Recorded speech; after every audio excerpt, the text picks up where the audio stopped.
Hi, this is Alexandra Kitty, True Crime Wrong Story. This is the season finale.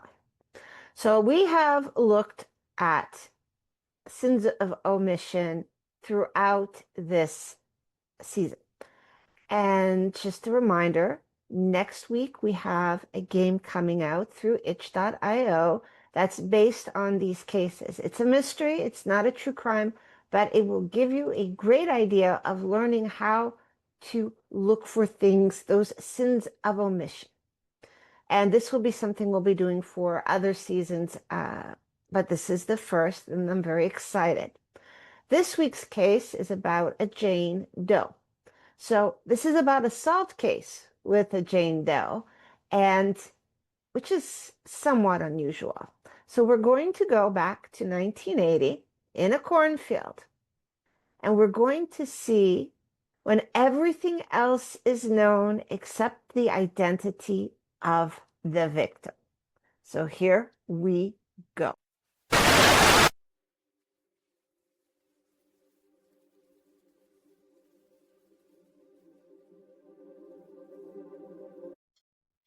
May 30th, 1980, Blue Earth, Minnesota. A farmer was checking his cornfield after heavy rains when he found something he shouldn't have been there. A body, a young woman, naked, left in a ditch, washed by the rain into his field. She had been raped, tortured. Her fingernails had been pulled out while she was still alive. Her head had been shaved, and then she'd been strangled with a nylon cord and dumped. Police collected evidence. They examined the body. They tried to figure out who she was. No wallet, no ID, no name. They searched missing persons reports. Nothing matched. So they buried her at Riverside Cemetery in Blue Earth, Minnesota. And on her gravestone, they carved two words, Jane Doe. And for 35 years, that's who she was, Jane Doe. 35 years. 9 years after the murder, 1989, the killer confessed. A former Minnesota State Patrol trooper named Robert Leroy Nelson told police he had picked up a hitchhiker, raped her, tortured her, murdered her, and dumped her body near Blue Earth. He was convicted, sentenced to life in prison. The murder was solved, case closed. But the victim, still Jane Doe. The system knew who killed her. They knew how. They knew when. They knew where he was in prison. But for 26 more years after the murder was solved, no one knew who she was. I'm Alexandra Kitty. This is True Crime Wrong Story. This is the story of Michelle Boucher and how she spent 35 years as Jane Doe, even after her killer was caught. So let's talk about the murder and start with what the police knew in 1980. In May, a young woman, approximately 18 to 20 years old, was hitchhiking on Interstate 90 near Blue Earth, Minnesota. A car pulled over. Minnesota State Patrol, official, authoritative. Stay safe, or so she thought. The trooper who picked her up raped her. He tortured her, pulling out her fingernails while she was still alive. He shaved her head to make identification harder. Then he strangled her with a nylon cord and dumped her body in a ditch off the highway. May 30th, 1980, a farmer found her body washed by rain into his cornfield. Police collected evidence, clothing, the nylon cord, biological samples for a rape kit, but no ID, no wallet, no purse, nothing with a name on it. Investigators tried everything they could in 1980. They ran her description through missing persons databases. They checked dental records. They waited for someone to report her missing and match the description. Nothing. June 1980, she was buried at Riverside Cemetery in Blue Earth. The gravestone said Jane Doe. From the beginning, she was a placeholder, not a person. 9 years passed. The case went cold. The victim stayed Jane Doe. Then in 1988 or 1989, something happened. A man in Texas in custody for other crimes decided to confess to a murder in Minnesota. His name was Robert Leroy Nelson. And this is where it gets important. Nelson told investigators everything. He'd been a Minnesota State Patrol trooper. He'd been on duty in May 1980 when he saw a young woman hitchhiking on Interstate 90 near Blue Earth. He picked her up. He raped her. He tortured her. Fingernails pulled out while she was still alive. And shaved her head. And strangled her. And dumped her body in a ditch. He confessed to it all, except one thing. He never knew her name. Fox 9 later reported Nelson was convicted of murder, but he never knew his victim's name, and he made sure no one else would either. Robert Leroy Nelson was convicted of murder, sentenced to life in prison in Texas. The system documented everything about him: full name, employment history, confession transcript, trial record, sentencing order, prison ID number. The victim got 4 words: Jane Doe, unidentified female. The murder was solved in 1989. The killer was in prison. Case closed. But the victim? Still Jane Doe. For the next 26 years, from 1989, when Nelson was convicted, until 2015, the asymmetry was stark. The system had a complete record of Robert Leroy Nelson: birth certificate, employment records with the Minnesota State Patrol, criminal history, confession, trial transcript, police files, sentencing hearing, prison records, parole hearing notices. The victim's file was thin: autopsy report, evidence log, burial record. That's it. But there were people who refused to let her remain nameless. Deb Anderson, a resident of Blue Earth, Minnesota, made it her mission to keep Jane Doe's case alive. For years, Anderson fought to keep Robert Leroy Nelson in prison. She testified at his parole hearings in Texas, reminding the parole board what he'd done. Anderson testified before the Texas Parole Board. She described the torture, the fingernails pulled out while the victim was alive, the cruelty. She told them, "I don't think Nelson should ever be released. Ever, ever. He's a monster."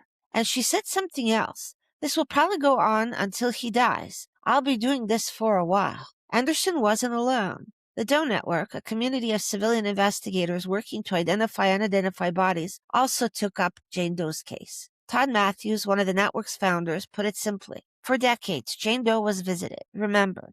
Community members in Blue Earth would go to her grave, place flowers, acknowledge that she mattered. But her gravestone never changed. Still Jane Doe. Still Jane Doe. 2014. The Minnesota Bureau of Criminal Apprehension decided to try something new. They were going to use advances in DNA technology to identify unidentified human remains in the state. And Blue Earth Jane Doe was one of their priorities. August 12, 2014. They exhumed her body from Riverside Cemetery. What followed was a comprehensive scientific effort. Mitochondrial DNA testing on a bloodstain retained from the 1980 autopsy. Nuclear DNA testing on skeletal remains from the exhumation. The National Center for Missing and Exploited Children created a new facial reconstruction based on a scan of her skull. The Smithsonian conducted isotope analysis on her bone and tooth to determine whether she might have been grown up. And then they ran the DNA profiles through missing persons databases. March 2000 found. The BCA contacted a family in Texas. "Your daughter disappeared in May 1980. We've been looking for her, and now we know what happened to her." March 2015, the Minnesota Bureau of Criminal Apprehension held a press conference. They said this is a case of not who done it, but who she was. Her name was Michelle Yvette Boucher, 18 years old, from Bay City, Texas. She had been reported missing on May 9, 1980, 21 days before her body was found in Minnesota. Michelle's family has experienced a terrible loss, the BCA said, but now they have answers about what happened to their daughter. For 35 years, her family didn't know where she was or what happened to her. For 35 years, she was buried 1,000 miles from her home under a name that wasn't hers. So who was Michelle Boucher? She was raised in Bay City, Texas by parents who were Jehovah's Witnesses. She was homeschooled and socially isolated. At 17, she ran away because of family abuse. She spent time in Colorado where she was taken advantage of, drugged and sexually assaulted. Her biological father brought her back to Bay City. She lived with her stepmother and her brothers for several months. Shortly after she turned 18, she decided to travel. She went with friends heading toward Louisiana. It passed through Mississippi, Indiana, and eventually Minnesota. She was hitchhiking on Interstate 90 when a Minnesota State Patrol trooper picked her up. And that's where her story ended, or where it should have ended. Instead, she spent 35 years as Jane Doe. Let's talk about what it means to call a case solved. In 1989, the system said Blue Earth murder was solved. Killer identified, check. Killer confessed, check. Killer convicted, check. Killer imprisoned, check. Victim identified? No. Not until 2015, 26 years later. So was the case really solved in 1989? Or was it just the system had what it needed to prosecute and imprison someone, and it stopped caring about the rest? Robert Leroy Nelson got a full identity in the record: name, history, trial, sentence, parole hearings. Michelle Boucher got a tag that said Jane Doe. Until 2015, community advocates and advancing science finally gave her her name back. and Michelle isn't unique. At the time she was identified, roughly 13 unidentified bodies remained in Minnesota alone. Across the United States, hundreds of Jane and John Does remain unidentified, some in cases where the killer is known and convicted. Names matter. Michelle Boucher wasn't Jane Doe. She was a daughter, a sister, a young woman who survived abuse and was trying to find her way. Her family searched for her for 35 years. The omission in this case wasn't evidence. It wasn't a witness. It wasn't a confession. It was the victim herself. And until she had a name, the case really wasn't closed. Now let's ask the AI a question about this case. Perplexity. How can AI like you help expose systemic omissions in true crime cases, such as victims remaining unidentified for decades, even after killers are convicted? AI can act like a second system running beside the justice system. It can surface patterns, quantify gaps, and keep victims visible long after courts declare a case solved. 1. Map the asymmetry. Conviction versus identification. For cases like Earth Jane Doe, Michelle Boucher, you can build a 2-track timeline. Track A, system comfort zone, arrest, confession, conviction, parole hearings. Track B, system blind spot, autopsy, exhumation, DNA submission dates, NAMUS entry, family report, final ID. Then have AI flag the asymmetry window, e.g., 1989 conviction versus 2015 identification, 26-year gap. Attach policies and technologies available in each year. CODIS launch, NAMUS creation, funding programs like MUHR to show what could have happened sooner. On screen or in a KlueIQ game, that becomes a visual where case closed. On the offender side is literally out of sync with person restored on the victim side. 2. Build systemic omission dashboards at scale. AI can aggregate estimated 4,400 unidentified bodies recovered annually in the U.S. Roughly 40,000 remain unidentified at any given time. Which agencies report to NAMUS or equivalents, and which do not. Where genetic genealogy is used versus ignored, even for highly solvable cases. From that, you can generate heat maps of jurisdictions with large numbers of unidentified remains, but low DNA testing activity. Time to ID distributions, e.g., percentage of victims still unidentified after 10, 20, 30 years, to show that Boucher's 35-year delay is not an outlier, but a symptom. In a podcast, that's your system dashboard segment. In a game, it's the analyst's console the player consults. Cross-system record linkage, the system didn't do AI, can triage and propose leads across silos that don't talk. Compare missing person entries, demographics, last seen location, time frame, dental DNA status, to unidentified remains datasets to highlight neglected candidate matches. Detect conviction without ID clusters, cases where there is a known homicide, a conviction, and yet the victim's identity remains unknown or was delayed for decades. Surface offenders like serials or chameleon offenders, e.g. Terry Rasmussen, whose known victims are named while others remain unidentified. Then visualize the named-unnamed imbalance in their victim sets. You can present these as ranked omission lists in an episode. Here are 10 jurisdictions where unnamed victims are statistically likely connected to already convicted offenders. Interactive KlueIQ missions where the player does the cross-matching the system failed to do. 4.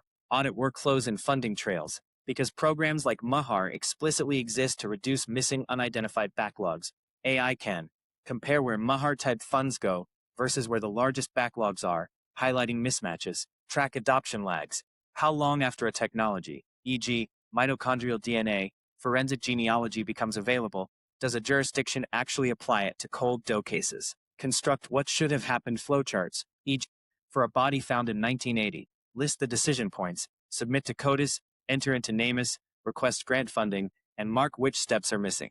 In narrative form, that lets you say, the killer was convicted in 1989. Here are the 6 bureaucratic decisions that had to fail for Michelle to remain Jane Doe until 2015. 5. Narrative and graphic strategies you can use. For your scripts, games, or Mission Lab-style episodes, AI can help you generate split-screen diagrams. Left side, the dense file on the offender. Mugshots, rap sheets, appeal records. The empty tag, where the victim's name should be, slowly filling only when DNA and genealogy work is finally done. Create population versus one case visuals. A small dot representing Boucher's ID in 2015 against a field of nearly 40,000 still unidentified remains. Draft question sets and choice menus that that force players to confront omissions. You have limited lab budget. Do you retest old Doe remains or prioritize a high-profile active case? Then show statistically how those choices reproduce real-world neglect. Because your whole KlueIQ ethos is about shifting blame from individual victims to failing environments, you can use AI-built flows and overlays to make the system's omissions unmissable. No one can say it was just a tragic mystery once they see the policies, delays, and skipped steps laid out as a sequence of avoidable decisions.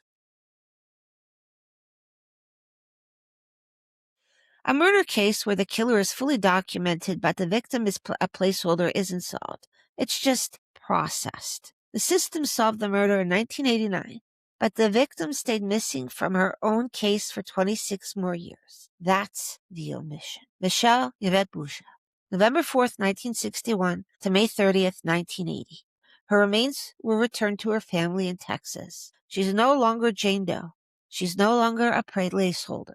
She was identified because people refused to let her remain nameless, because Deb Anderson fought for her, because the Doe Network wouldn't let her be forgotten, because scientists used advancing technology, decided to push forward, and because her family never stopped. Everyone deserves a name.